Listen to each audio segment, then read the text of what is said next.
Anyone can go on a date and dazzle for 5 minutes. And then if you don't get any more of that person, then they just feel dazzling. But how much fun are they to spend time with when the two of you are just doing laundry? What's it like when the two of you are just hanging out reading together? You know, that's the real test. Welcome to Women of Impact, Matthew Hussey. Hello. Welcome back. What time is this now? Four, I think. 4. Fourth time. And today, what I want to dive into is the intoxication in a relationship we can have over being admired and admiring someone, the lust of a relationship, and the intoxication of love in a relationship, and how often we as couples or we as people can sometimes mistake lust for love. Well, certainly a lot of bad decisions are made on lust alone, the desiring of a person, and what we think we will get if we could just obtain that person that we desire. And that doesn't mean that the person you're desiring doesn't want you. Right. It just means that there's still that feeling when someone's mysterious, when we're really, really attracted to them, there's that feeling of trying to get them, whatever get means. I need to secure this thing, this person, this relationship. And in trying to secure it, we can neglect to ever stop and ask ourselves the question, is this thing that I'm trying to get, is this person I'm trying to get capable of really actually making me happy? I love that. So let's take a scenario where you first meet someone, because I think there's different levels in a relationship that we can take through. So let's start at just meeting someone. You often hear, oh my God, it was love at first sight.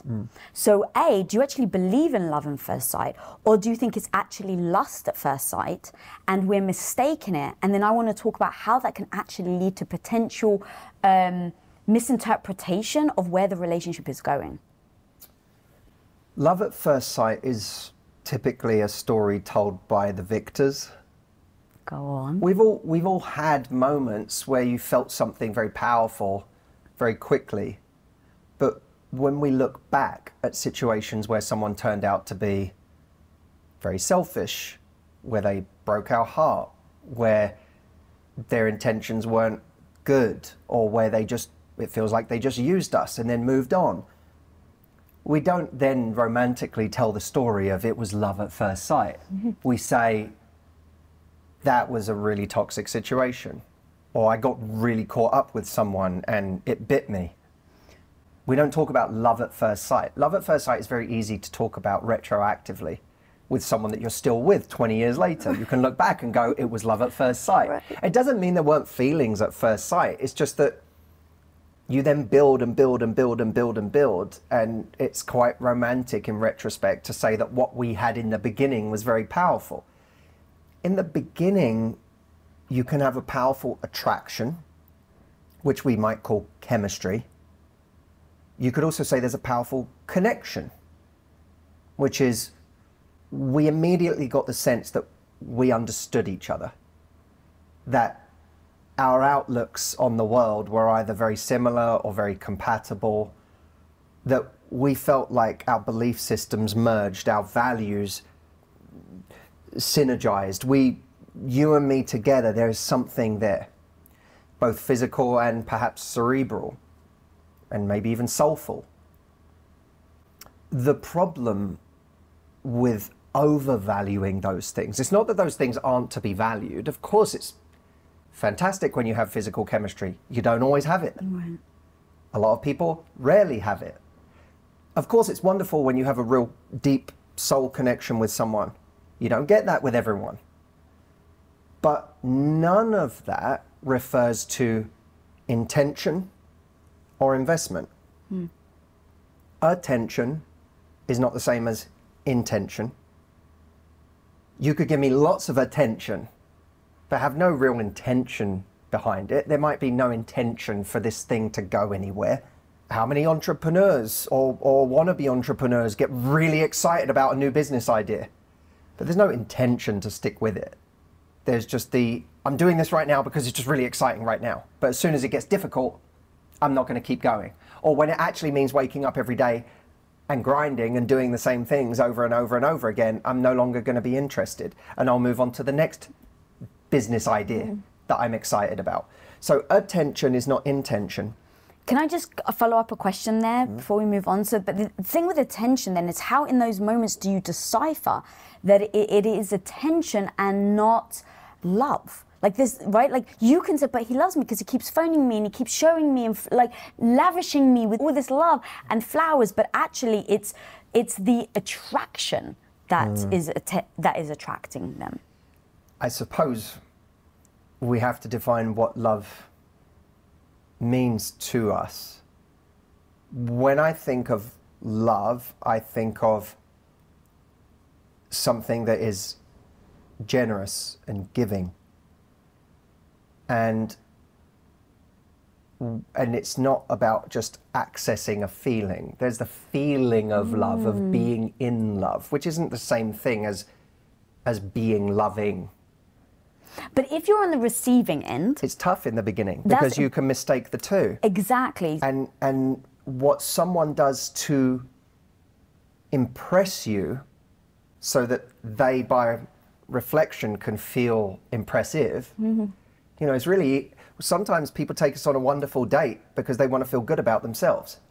If I take you on an amazing date and, you know, there's fireworks and you come away from that going, oh, you're amazing, then I get to feel amazing. We all want to feel amazing. And if the way I have learned how to feel amazing is by impressing other people, then the impressing has nothing to do with being loving. It has everything to do with me feeling impressive and wanting you to reflect back at me how wonderful I am. And that is especially true of very charismatic and charming people. They tend to be the people that the first time we meet them, we go away going, God, they were so nice. Oh, they were such a, I really like that person because they made you feel great. You feel like the sun is on you and it feels wonderful. But as quickly as it's shining on you, it can move on. And how do you tell the difference? You look for consistency. It's very easy to value intensity when we have it, especially because it plays to some kind of love story or an idea of a love story we've had in our head for a very long time about what it's going to be like to fall in love. It's going to be grand and it's going to be exciting and it is going to be fireworks and it's going to be all of these giddy feelings. And so it's very easy to, it's not that those things are an evil, it's just that it's very easy to overvalue them. There are plenty of highs in life that they're not necessarily inherently bad because they're a high. It's just that you have to kind of see it for what it is. This is a high, but it doesn't mean you're going to feel like this when you wake up tomorrow. And tomorrow, whatever is the baseline of life, it's like someone going out and doing a drug that makes them feel unbelievable. It's not necessarily an evil to go out and do something that alters your state and makes you feel great. But what you have to remember is how you wake up the day later, what life you experience the next day, that's your actual life. This was a high, and you're not going to be able to live there all the time. The next day, that's your actual life. Or the life you had before you did it is your actual life. And the same is true in dating. It's where does the baseline return to? When you're not on that ecstatic date with someone, when you're not in the throes of the most romantic moment, what is it like with that person on a Tuesday? What's their level of communication like on a normal day? How do they make you feel? Do they make you feel secure in the fact that they like you and that they're still going to be there the next day? Or do they take you on that great date and then you don't hear from them for a week? Because if they took you on that amazing date and then there was no real follow-up, there was no real consistency, their presence in your life disintegrates between those highs, then you know that this isn't love. Because love, in that moment when they took you on that great date, they were trying to feel something. But in the rest of the time, they're clearly not paying attention to how you're feeling. And that's what love is. Love is, it works in two directions, right? The idea of love as a generous act works both ways. It's not all selfless. Love as a generous act can be very selfish, right? It's what am I giving to myself? Am I taking care of myself? Am I taking care of my own needs? A lot of people in a relationship where they're unhappy because their needs aren't getting met need to start giving more love to themselves. All their love has been going outwards. What does this person need? How do I make them happy? How do I please them? And the reason none of their needs are being met is because they're not actually turning that love inward and saying, oh yeah, there's two people in this relationship. I'm 50% of the people in this relationship, and 50% of the people that I'm pleasing in this relationship are going undernourished. I'm literally only paying attention to half the audience in this relationship. I need to love the other half by asking for what I want, by demanding it, by expecting that my needs are important enough to get met. So love is internal too, but it's also in the case of someone who gives you so much and then disappears, they're not really loving you because they're not listening. And it is one of the reasons, by the way, someone might say, but they may not know that you're suffering between dates. They may not know that you need more attention or that you need more communication. Right. That's where it's incumbent on us in early dating to say, hey, I had so much fun on the date with you. I didn't hear from you from the last 4 days. It made me kind of sad. You have to be real. I actually totally hear you, but it's very difficult to put yourself out there like that because, as you know, you've spoken very eloquently and so many times before of that just because you act one way and you perceive something one way doesn't mean that they perceive it the same way. And so for me to be honest and open and say to someone after because I want to be real, like everything you've just said, I want to build a transparent relationship. So I'm just going to start from the beginning. I'm going to say this because that's the gift that I want. Now, what if the other person though, in their shoes perceives it as, wow, that's actually really forward.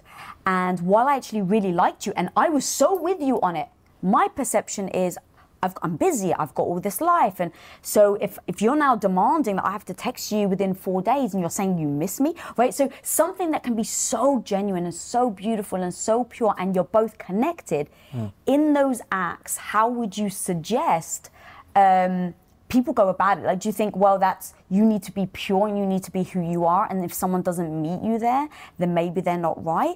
Or is there like some malleability at the beginning of a relationship where you can hold back, see where they are, or is that deception? It's a great point. Playfulness in the beginning is your friend. When you don't know someone very well, when you're just kind of testing the waters with each other, trying to figure out how much you like each other. I'm not suggesting that after date 1, you send someone a message saying, I didn't hear from you for 3 days, it made me kind of sad. I do think, however, if someone goes on a first date with you and 5 days later, they say, what are you up to this weekend? I do think you can be playful about it and be like, I'm, doing this with my friends. I'm not sure about Sunday. By the way, P.S., this message was 3 days late. Where was this message 3 days ago? Yeah. You can be playful about it. But I am also saying, like, hey, idiot, we had a good time. Like, where was the message? Right. Asking me out again. This has been 5 days. Playfulness is your friend at that stage. And because we're alluding to something serious, which is that in order for me to invest time in someone, I need to know that they like me, which is a serious point. You don't have to be serious in your communication of that point. And that's one of the things that when we lose our confidence, we stop being playful. Like, I went to my friend's house who I'd known for years, but anytime I went to his house with his family, he's got a wife and 3 kids. Anytime I went to his house, I would still sort of play the guest where I'd wait for someone to ask me if I wanted a drink or whatever. And I once walked in and everyone was grabbing their plates for dinner, and he said, the name's John, he said, Matthew's not grabbing his own plate right now because he still thinks he's a guest in this house who has to be waited on. And I laughed and I was like, okay, I'm no longer a guest. Let me grab a plate. Like he didn't say to me, Matthew, I think you and I need to have a talk. You're still coming to this house and being too uptight. He didn't say that. He made he poked fun of me a little bit in a playful way, but that takes a kind of looseness. You have to be loose to do that. When you're afraid, I don't know if I want to say this because it might turn them off. I don't know if I want to say this because it might be too intense.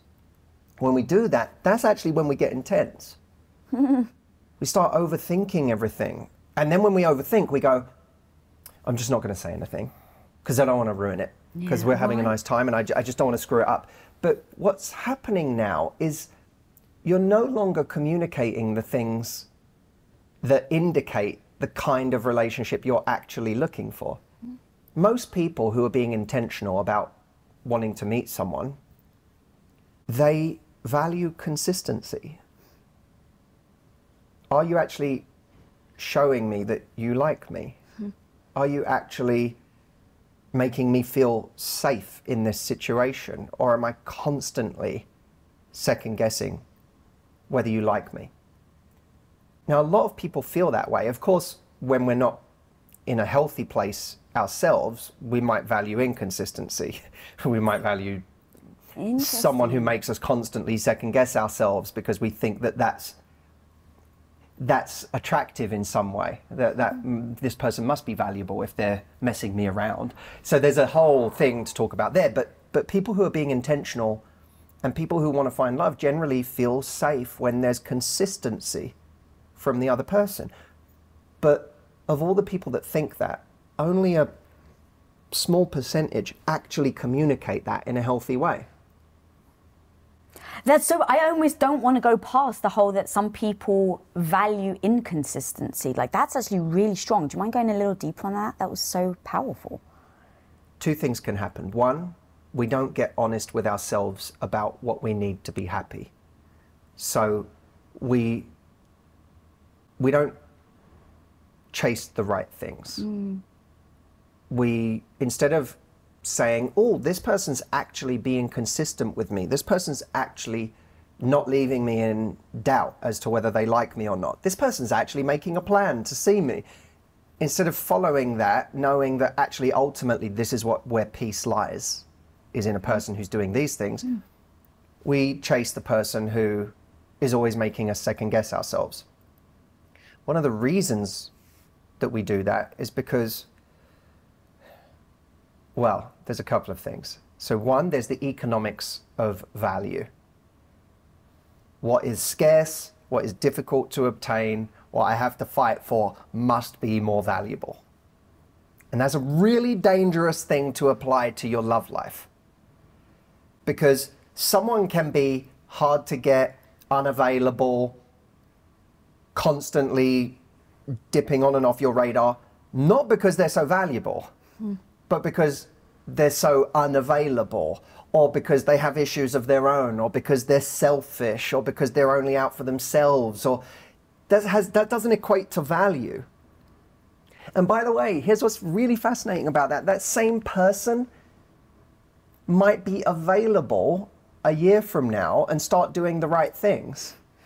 But because they're no longer fitting the, let's say, the bad boy stereotype, the woman he's now available to is like, he doesn't seem as important or as valuable as this guy who's making my life really difficult. And do you think that is that in the moments that they're not making the life difficult, they're like, oh my God, they're making me feel so special. So that feeling that you get if, let's say, you're together with someone for 3 months and they're only paying you attention 5% of the time, that 5% can feel so freaking powerful because it's only 5%. And how easy, by the way. Anyone Anyone can go on a date and dazzle for 5 minutes. And then if you don't get any more of that person, then they just feel dazzling. But how much fun are they to spend time with when the two of you are just doing laundry? What's it like when the two of you are just hanging out reading together? You know, that's the real test. And when someone's only giving you 5% of their energy, it's really easy for them to remain mysterious and exciting. This is why, by the way, when affairs happen, the person on the outside of the relationship, there's sort of such an unfair advantage that the person on the outside of the relationship has, because they only have to be dazzling for the 5% that they're showing up for. The husband or the wife, the person who's there every day, that show is going on 24 hours a day. So it's a much harder show to be dazzling in, because it's going on 24 hours a day. People who feel that Hamilton is dazzling might not feel that way if Hamilton was playing around the clock in their house 24 hours a day and it was the only show happening. At a certain point, it would no longer have the dazzling effect of a 3-hour show that you go and see on a special occasion. That's what a partner is. A long-term partner is someone who we have to be able to live with, not be dazzled by. To live with, to exist alongside. What's that experience? Someone that comes in from the outside and is like very alluring and very mysterious. How easy to be alluring and mysterious when someone knows you for 5 minutes. It's much easier for me to be impressive and exciting and dazzling on a Lisa Bilyeu interview, podcast conversation, than it is for me to be that to my brother or to my best friends or to my partner, because that's real life. That's me on an average day. So we way overvalue the dazzling.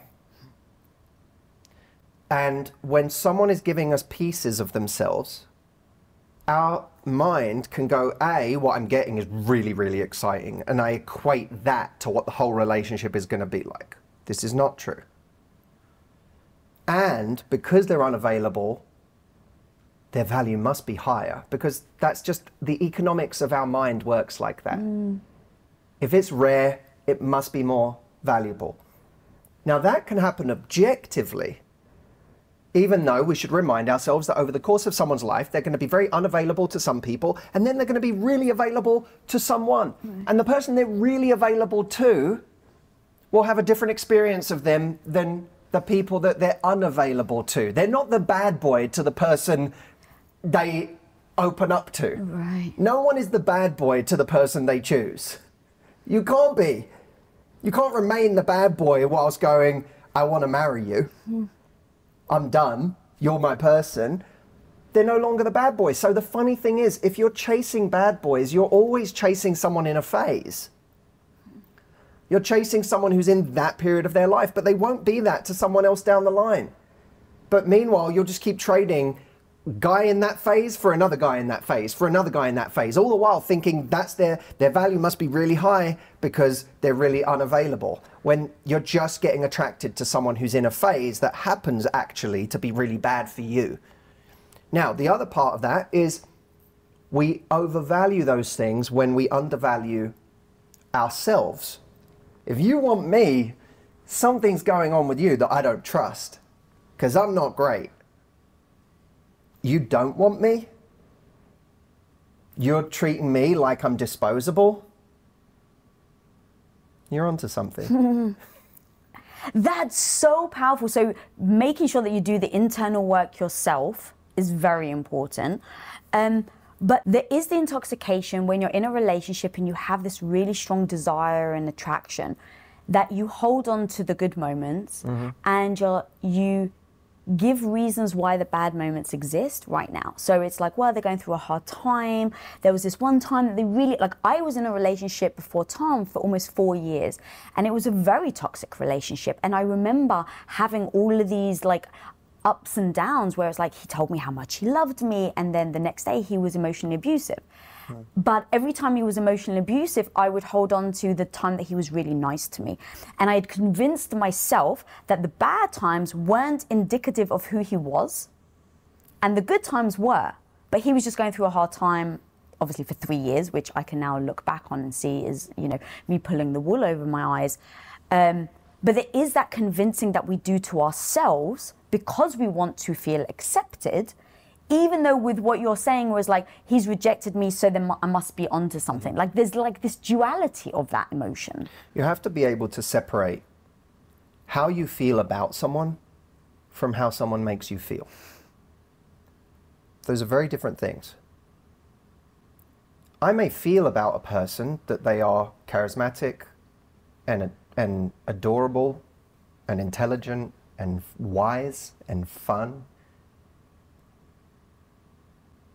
but they make me feel, or if they make me feel lonely and sad and anxious and stressed and questioning my value, that's the reality of my relationship.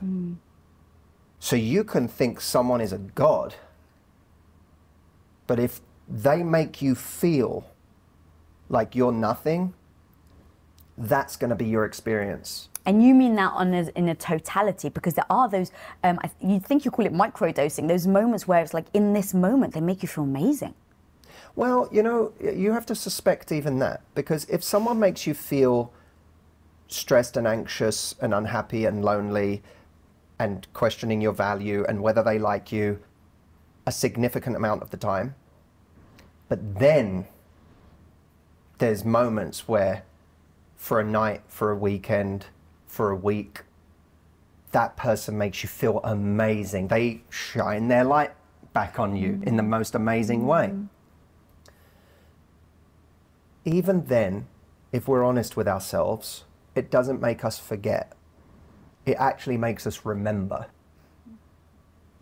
We live with this coexisting, here's the happiness they're making us feel right now, which is more akin to pleasure than happiness. They make me feel joy, excitement, alive right now, in love.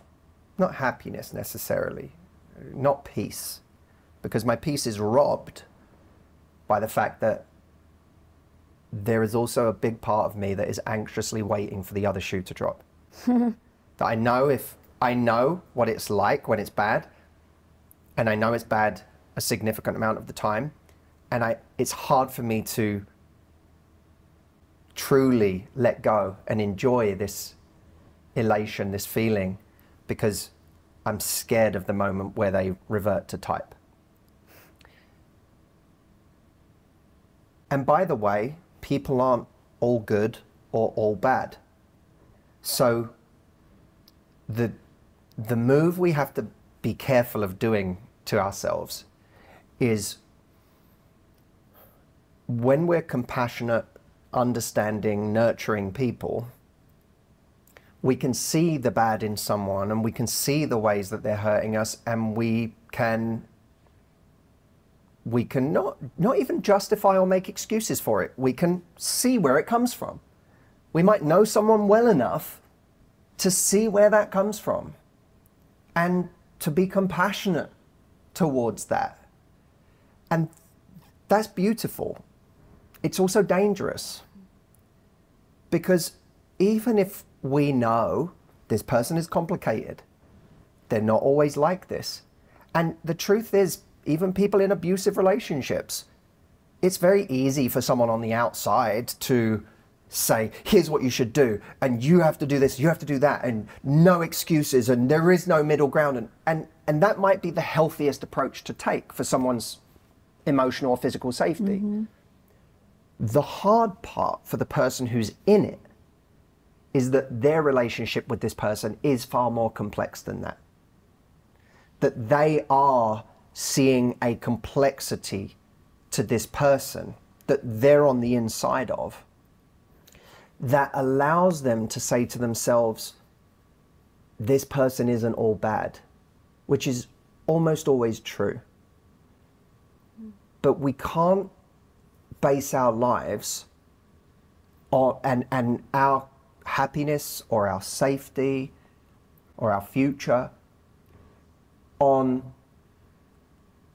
the having such capacious hearts that we can make space for the complexity of another person when the reality for us is bad.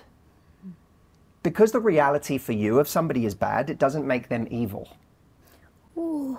It just makes the reality for you bad. Everyone, a lot of people have had the experience of either a friend, a parent, a relation, a partner, not necessarily being an evil person, but making them so unhappy and being able to trust them so little with our happiness and our hearts that even though I know deep down you may not be bad, I can't have you in my life.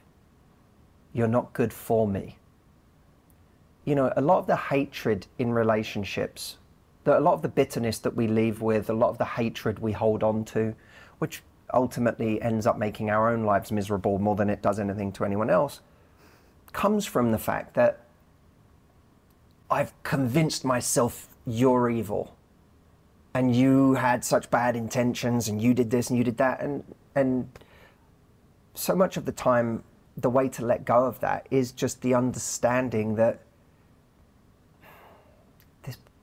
chances are this isn't an evil person. Chances are this is just a situation where for my own good, I had to leave, because despite the fact that that person was complex, despite the fact that that person was a marbled good and evil, perhaps, or good and bad, perhaps with more patches of bad in my experience of them, that person cannot be relied upon to serve my peace or my happiness. And so the only prudent thing to do is to leave, even if I can leave and still say to my friends who are saying they're the devil, I can still go, no, they're not the devil. They're not. They're a complex person. But I care enough about me to protect myself from the inevitable consequences of having a relationship with that person. Yeah, God, everything you're saying is so true. And I really do, being married 20 years, I think a lot about evolutions of relationships and how they start off with like this super freaking intense emotion, you know, the intoxication of that like desire. And then down the line, things happen in your relationship, reality, you know, your life, your day to day, you just said the average Tuesday, all of that. Then something happens over time. And it is heartbreaking that this is a phrase that my husband said to me once and it stuck with me. You never divorce the same person you marry. And we actually use that in business with employees. It's like you never end up, the person that leaves the company is never the person that you actually originally hired. Because over this period of time, things have happened that have either brought you closer together or pushed you further apart. And in a lot of marriages, I've had so many therapists on in the chair that have said the amount of people that came to me saying, I knew this marriage was over 3 years ago when they did X, Y, and Z, but they stayed. And so I think about the chasm between where you start, where you know it's actually over and it's not good for you, and then the point where you still spend time with them, that it now becomes so freaking toxic that you end up thinking, like you said, this person is evil. You know, for me, I think I would have that chip on my shoulder. You get those scars, you get those upsets, those heartbreaks over the time. And then towards the end, I totally agree. It's not freaking healthy to just dismiss someone as evil. I think that can be crippling within inside you and dark.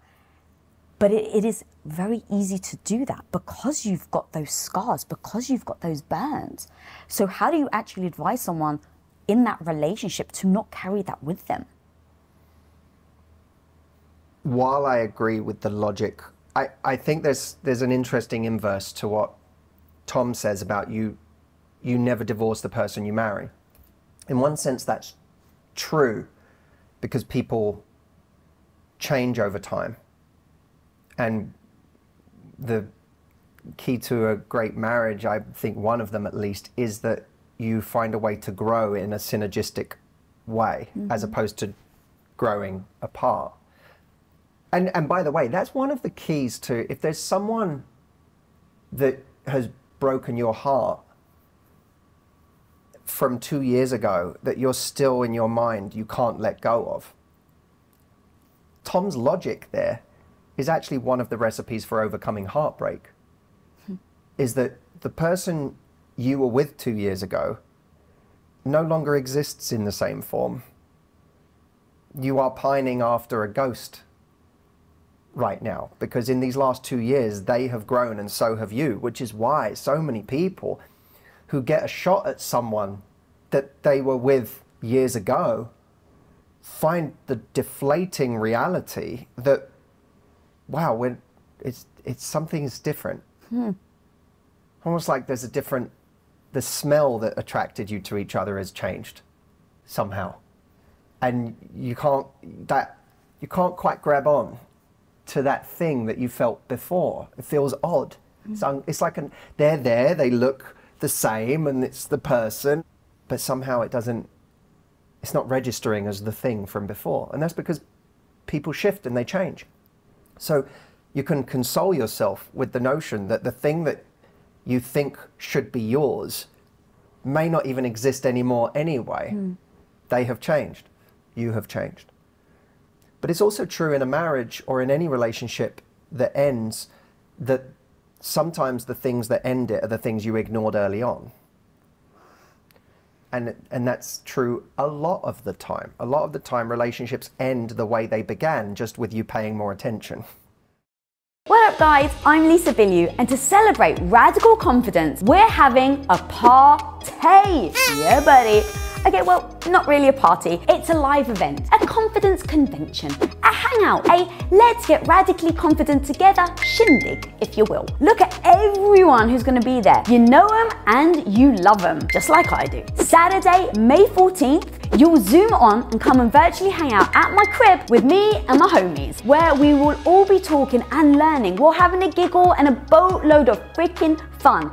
And what do you have to do to get a ticket to RadCon Live? Register below, and homie, you'll have access to the whole event for free. See you there, homies. Peace.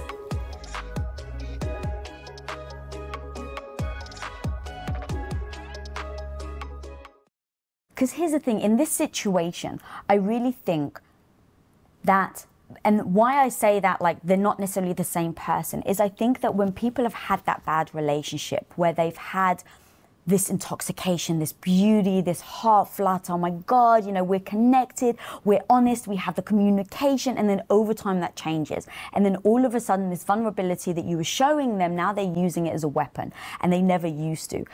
And what I think about when I went from one relationship to another is, oh my God, how did I miss all that? How did I miss that this person could use this against me?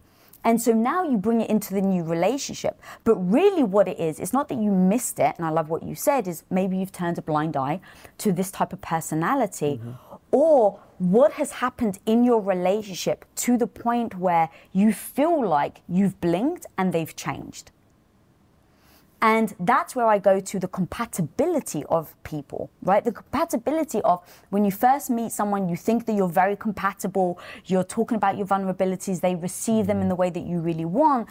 And then 5, 10 years down the line, you look at them and you're complete strangers. You don't know who that person is. You thought you had the attraction, you thought you had the compatibility, but now you don't. And now they don't even talk to you or treat you the same. Yeah. Communication throughout is one of those things that has to be fostered. The moment we start ignoring things, the moment we start going, I'll just hope that goes away, that's when we set the timer on something later down the line that feels all of a sudden like someone is unrecognizable, or we've become different people and we didn't even know it. We may have suspected it, but we ignored certain conversations. We both made a pact without telling each other without ever labeling it so. We kind of had an unspoken agreement that we're not going to talk about this thing that maybe we both feel, this distance that we both feel, this thing that you're doing right now that I don't like, or vice versa. We're not addressing it. And one of the reasons that we get so mad at other people is that oftentimes we saw things that we should have paid attention to. We ignored them, or we chose not to act on them, and time got away from us. And then one day we realized that those things that we ignored didn't go away, because things that are ignored don't go away. If in a company an employee does something that you don't like, it's kind of, if you own a coffee shop and you see one of the baristas be dismissive towards a customer and not be all that polite or warm, it's an awkward thing to take them aside that day and say, hey, I want to just talk to you about something I saw today. There was a moment with a customer. I want our people to handle those moments in a different way than I saw you handle it. What I didn't like about it was da-da-da. And can we fix that? Because I want to have a culture in this coffee shop of warmth and kindness, and people not just enjoying the coffee, but enjoying the experience of talking to people here and being in this space. It's never easy. You can build the muscle of getting better at it, and the best leaders do. So those conversations aren't as hard for them because they actually build the muscle of having those difficult conversations. But it's very easy to get out of the habit of having those difficult conversations because it's always easier not to. Right. It's always easier to make excuses and go, no, maybe they're having a bad day, and I've got so much on my plate anyway today that I don't know if I'm going to get round to talking to them, and I never found the right moment, and now it's tomorrow, so it feels like the moment's passed, and it's going to be weird if I bring up something from yesterday. Or now a week's passed. It's going to be really weird if I say there was something I saw last week that I didn't like. So, or one more thing I want to add, they're like, but they're so good at this. Right. So they it's make the best coffee. Yeah. They're the best barista we have. They make the best, you know, it's always easier not to. But you can set your watch to a month from now, 6 months from now, when you're going to be in that space again that you own, and you're going to watch an interaction. And this time, by the way, when you see that person being rude to a customer, it's going to make your blood boil. Now you're angry. Now, who's the first person you get angry at? It's not yourself. Them. The first person you get angry at is them. You like, I cannot believe what I just saw. And you think now it just brings up these moments where you've seen that behavior in the past. And so now when you have a conversation with them, you want to take it out on them. You may not even do it at that point, by the way. If you're not used to having those kinds of conversations, what you do is you go to other friends of yours who own businesses, or you go to just people in your life and you go, you'll never guess what so-and-so did today. I really have a problem with what they're doing. And you make yourself even more mad. But you're never having the conversation.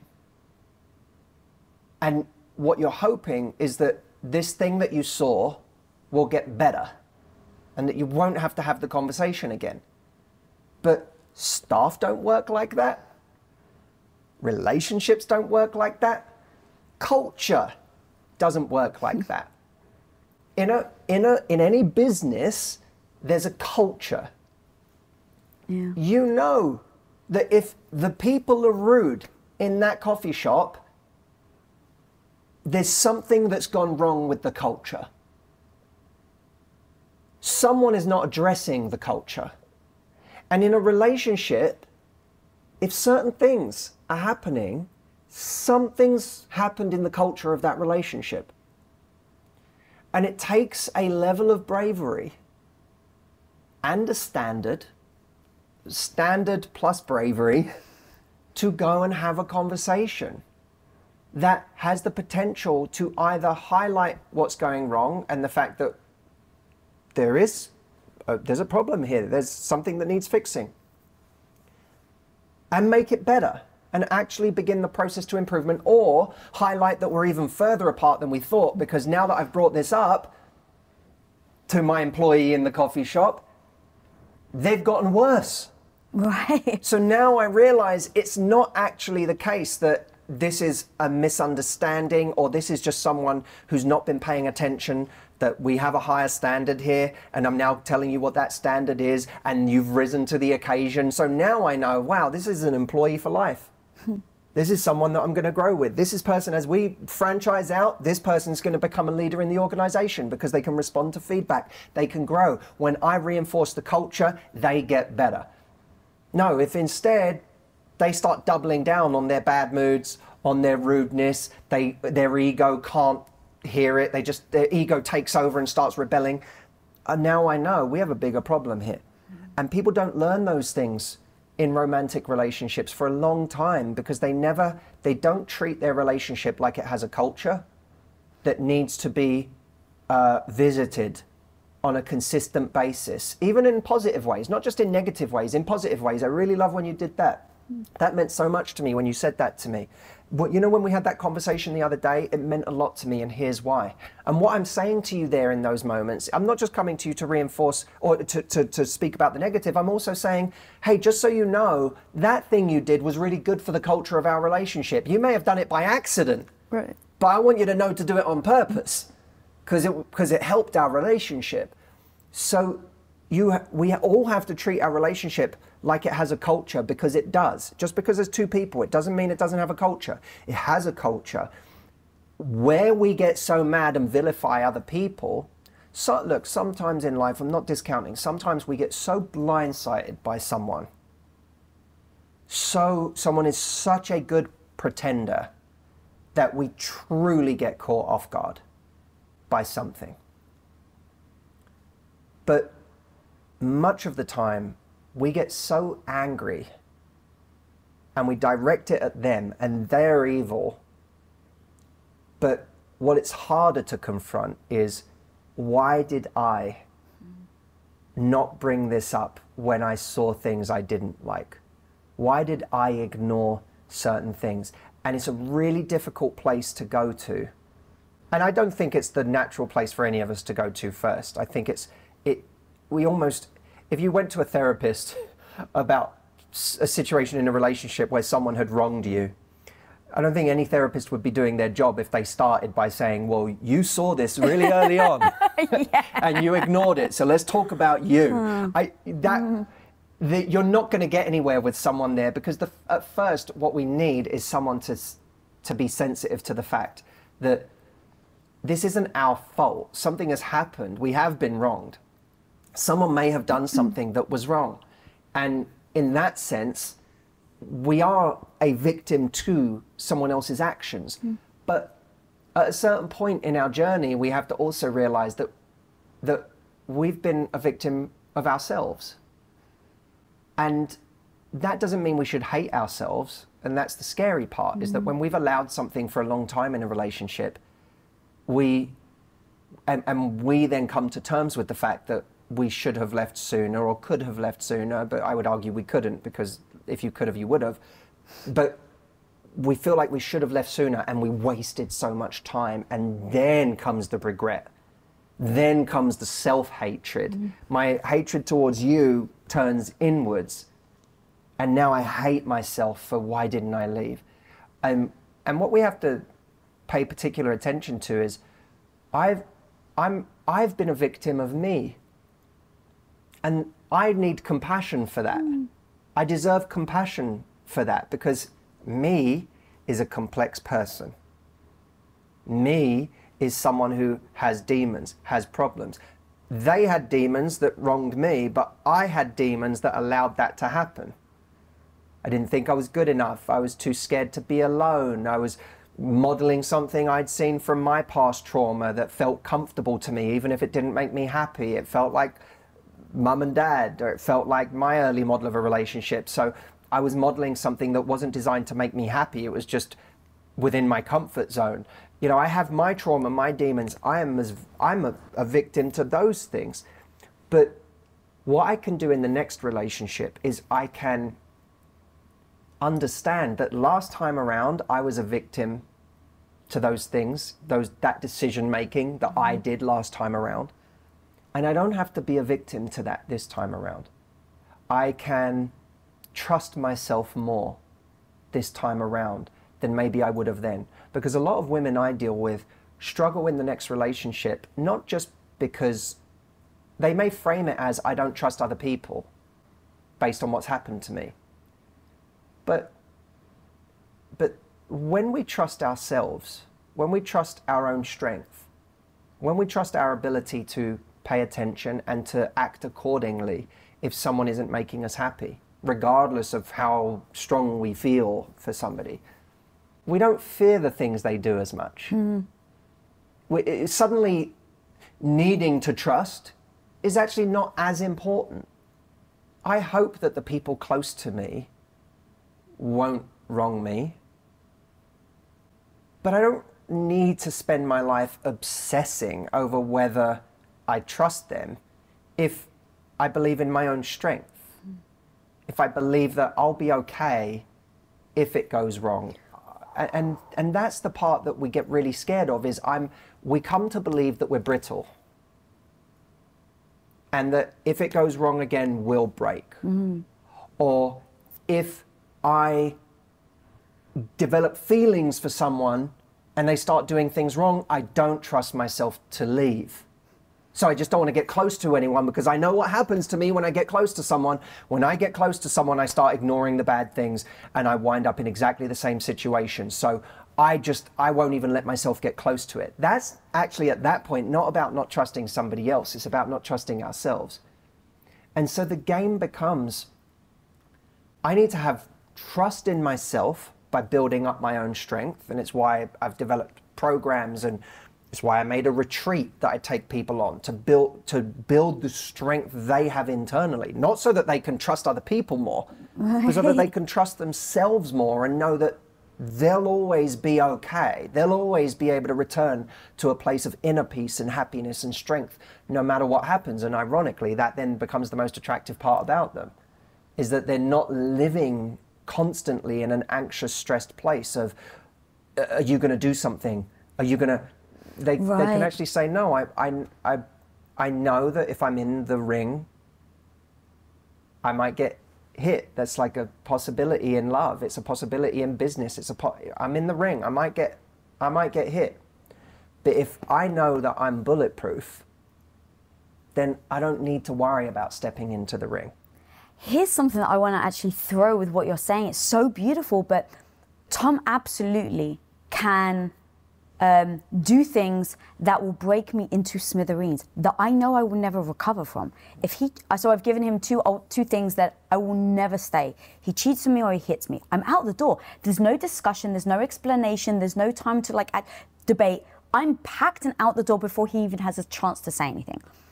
And I know that could potentially break me for the rest of my life. But it's worth it. Because what I have with him, the trust, the comfort, the security that I feel right now is worth it, knowing that he still can absolutely break me.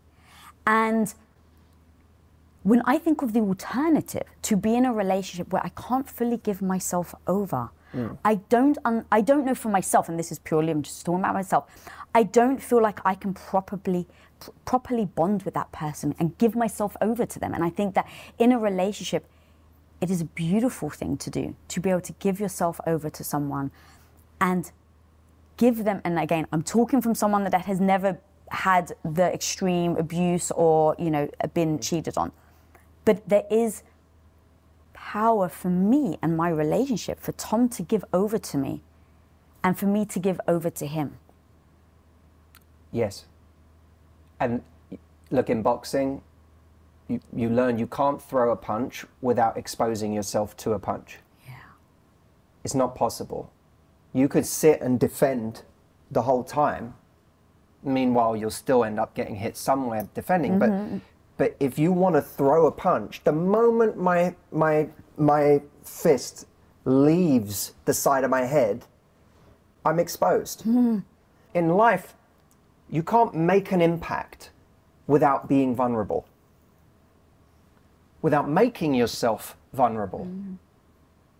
I can't release a YouTube video without risking someone complaining about something I've said, someone disagreeing with something I said, someone finding fault, someone ascribing the worst possible intentions to something I've said.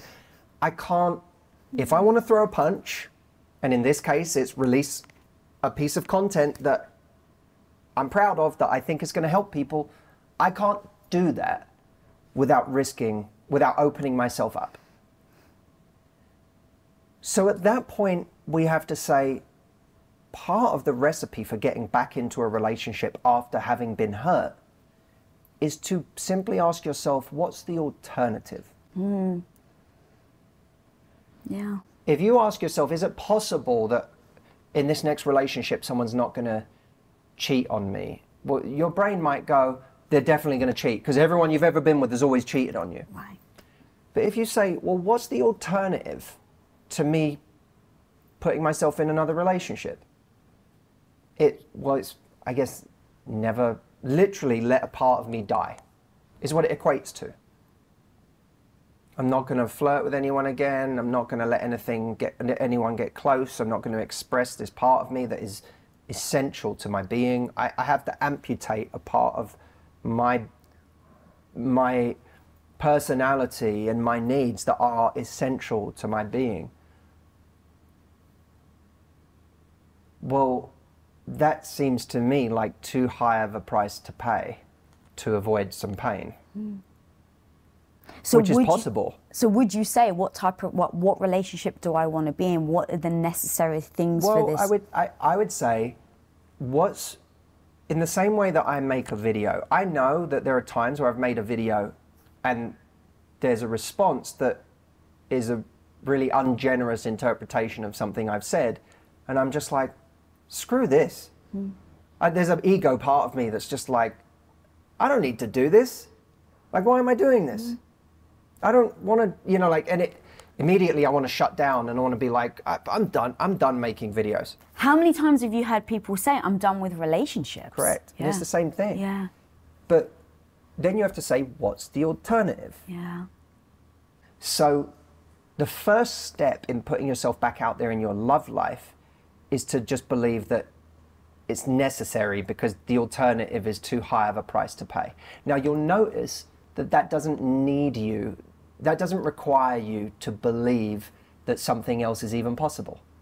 It doesn't require you to change your whole beliefs about what's possible in your love life, to lose all of your trauma and all of those parts of you that are like, everyone's going to do this to me, this is always going to be... You don't even have to deal with that yet, because all you need to deal with is the part of you that wants to shut down. Reason with that part of yourself and say, let's run this experiment. Is the alternative really a life we want? Or is it too high of a price to pay? And it's really easy to say, I'm done with dating, right? Okay, fine. After a year, 2 years, 3 years, 4 years, you start to realize that I am missing something fundamental in my life by not engaging in this part of life. The second step is, once you believe, okay, fine, you got me, it's necessary, I can't just turn this part of me off. I have to still, somehow this is a game I have to play, I have to be in it because it's essential to my being. We have the power to make someone else very, very happy on our best day. When we bring the full energy of our love to the table, we have the power to make someone else very happy. We also have the power to walk away if we realize that while we're willing to give all of that, somebody else isn't. Well, if that happens, I'll adjust course. But to say to ourselves, this light that I have, that has the potential to do so much good, that has the potential to make someone else so happy, I am going to simply shut down or shut in a box and put away because I'm afraid that someone could hurt me. That is to base our entire lives on our own ego and my perceived fragility. I can't take it. But what about what you have to give? What about what you could actually do for somebody else? And how do you unwire those beliefs though? Because if you've got the belief and you've been in different relationships and they've all ended very badly, let's say, you have the belief that either all men are bad or all women are bad, or the belief that I'm no good and I shouldn't be in a relationship in the first place.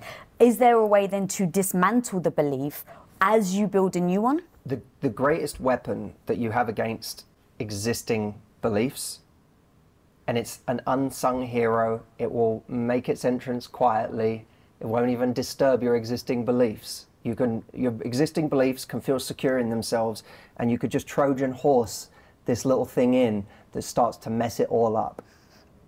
And that's curiosity. Curiosity, for me, is one of the most powerful words in the English language. I don't need to believe that what I want is possible. I just need to get curious about, well, what happens if I do this instead of this?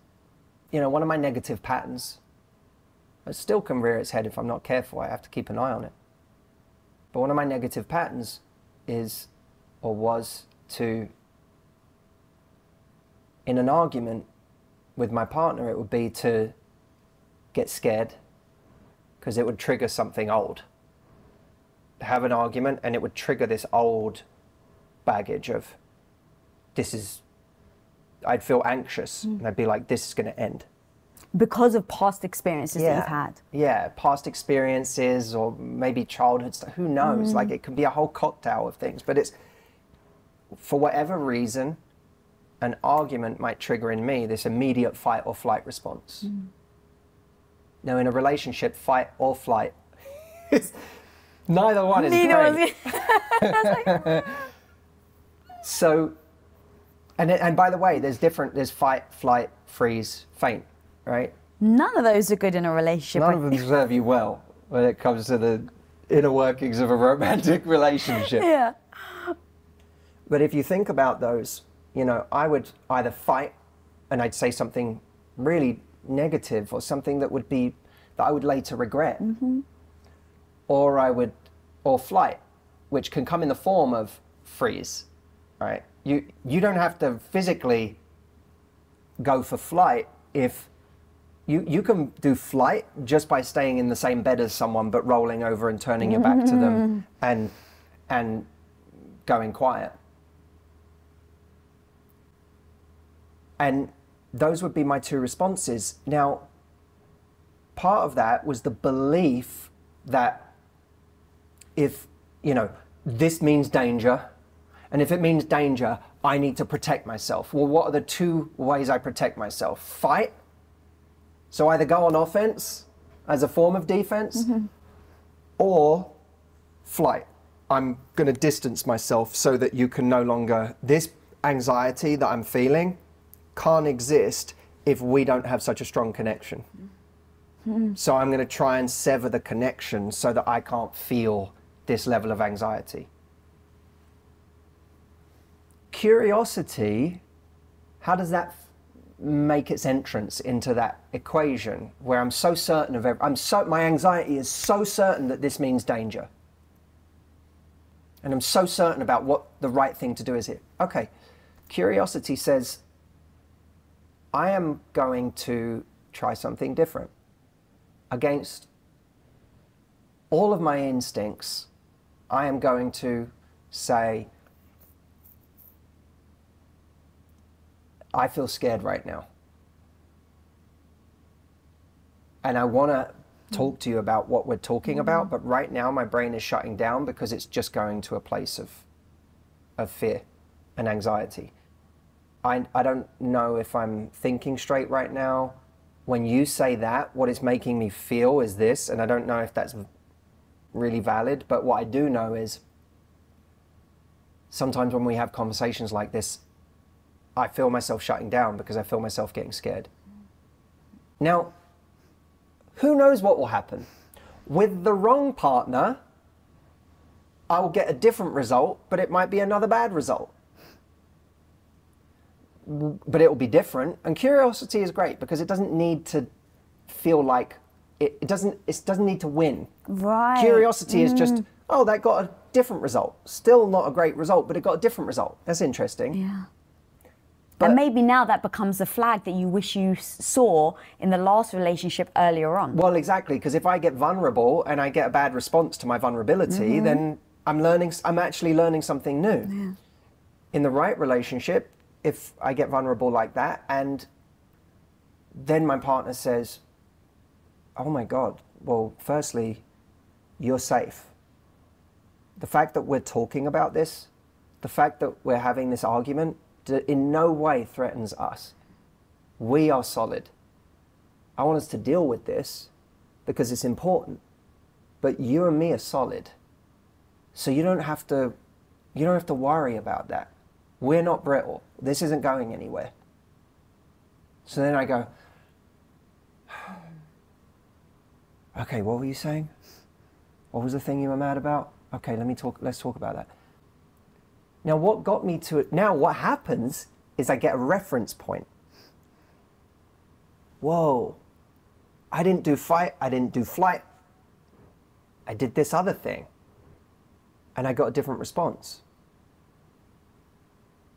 So my curiosity has now created a new reference point for a different belief. That, oh, I can be vulnerable and be safe. And not only that, but it even made my relationship stronger because she knows me better. And also I know her better because I know what she does when I get vulnerable. So this becomes suddenly this very, very powerful healing moment in a relationship. Not because I believed something different, but because I was curious about almost being an experimenter. A scientist, you know, it doesn't have to be good or bad. It's just, what's the result? What's the result when I do this thing? And if it's a good result, that curiosity has led me somewhere powerful. Even if it's a bad result, what did I really lose? I just got curious about what happens if I do things differently. If a woman is afraid because she feels like guys are only there they're only messing her around. In dating today, guys just only want one thing.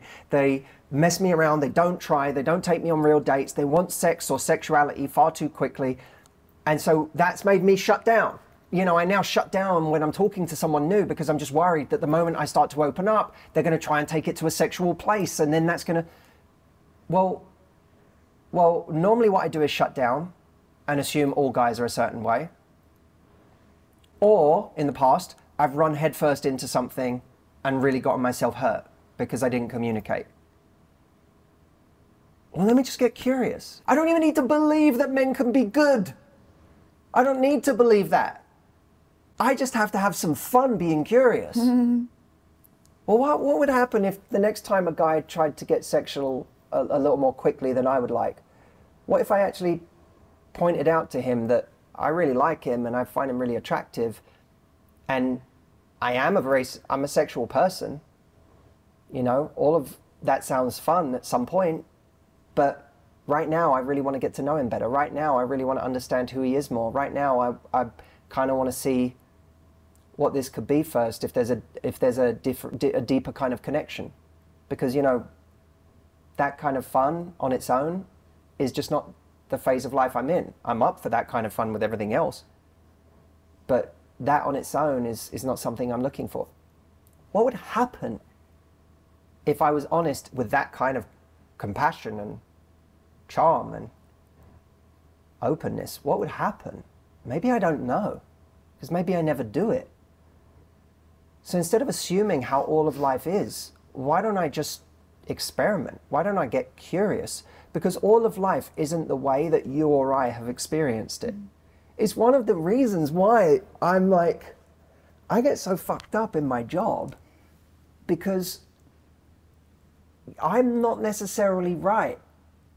I have my experience and what I've been through, and I piece it together with the mosaic of so many people I've worked with over time, and that's created some general truths that I find really valuable. I think it's I've been able to create and define some first principle thinking on which people can layer whatever specific ways of doing things they want. But the first principles are really important. I think I've arrived at a lot of really powerful first principles in my career. But we're still working from what we know, and we know that what we know is so limited. For anyone who's been cheated on a lot, or been abused, or been in difficult relationships, or struggled to meet someone, or struggled to find anyone who wants something serious, what they have to be honest about is that their collection of experiences still represents a tiny fraction of the available experiences in life, and that there are people who get wildly different experiences than what they're getting because they do things differently. And we'll never know in our little world of how we do things, we'll never truly know how many different experiences in life are actually available if we do things differently. We have just, our programming, our trauma, our childhood, everything we've been through has set us up to do a certain thing that keeps getting a result that now feels like universally that's what life or people must be like. But we're on this very specific set of train tracks that keeps ending up in the same destination, and we just don't realize how programmed we are to kind of do a certain thing over and over and over again. You hate parties until you go to a party with your friends and there's music you like, and all of a sudden you're like, parties can be fun. You know, you learn, oh, there's so many different, this is what everyone's been talking about when they're having a good time doing this thing. If I can maybe add one more thing. On top of curiosity, one of the things that can really help us through our own trauma, through the things that we've been through our own scars or wounds, if we don't want to call them trauma, is humility. Humility that all of us have gotten to a certain point in our lives where we look back on something we were so sure of and have thought, whoa, not only was I so sure of that, I was so deeply, deeply misguided. I was so wrong. It may even be that the direct opposite is true of what I believed. Or I've come to believe that the direct opposite is true. And we get humbled in those moments. And we would do well to remember those moments when we have convinced ourselves that life is a certain way, no one can be trusted, everyone's going to do this to me, this is always going to be my experience, I'm never going to meet someone because I've been single for 10 years now and I haven't met anybody in that time. We would do well to introduce alongside that curiosity to add a dash of humility into that cocktail, because we have been here before in this place of certainty, and we have been just as wrong as we might prove to be about what we believe today. Oh, I literally didn't want to stop you. That was so freaking fire. I'm such a person that's like, well, belief is all that matters. You've literally just completely debunked my thinking, and I love the curiosity. Like, that's the thing. That's what I really wanted to dig into today, is like, what are the things that we can do so we don't get trapped, that we don't get stuck, that we don't see something and misinterpret and then never trust ourselves again. So curiosity and humility over belief, that's so incredible. So when someone wants to improve their life, they know, I want a new relationship, I have the curiosity now, I believe they can go to your website and do a little quiz to then find out what types of content they need. So if you don't mind explaining it, because I think it's genius. Yeah, so one of the exciting projects that in my team we've had going on this year is we just redesigned the entire howtogettheguy.com website, and it's beautiful and it's fun to use and navigate, and we developed a tool on the homepage of the site where you can literally input what your dating issue is right now or what you're struggling with in your love life, and this tool will figure out what's the piece of my content or which program have I created that is going to be directly relevant to what you're going through in your love life right now. And it's super easy. It's like a 3-step process, but people can go and find that at howtogettheguy.com. And is that where you want everyone to go to follow you and find out more? Or I'm on all the normal places that you can find someone like me or you. But I think that rather than going to Instagram or Facebook and watching some random piece of content from me, going to the website and actually telling it what you're dealing with right now, and then having us tell you what the best thing is for you, I think is much more powerful and targeted. We have enough information. I think we need something that's really going to hone in on what we need personally right now. Amazing. Guys, it's his 4th time here. I'm going to have him back on again. You know I am. Drop in the comments what you want him to talk about next time, because you know he's going to come back when he's got his book out. But until next time, if you're not following me, follow me at Lisa Bilyeu. And if you're not subscribed, guys, click that subscribe button. And until next time, be the hero of your own life. Peace out. Stick it to a narcissist, succeed. That's it. You stuck it to them. If you can think of revenge as you being your best self, that shuts everybody down. It's not the hope that the narcissist will get better. It's not the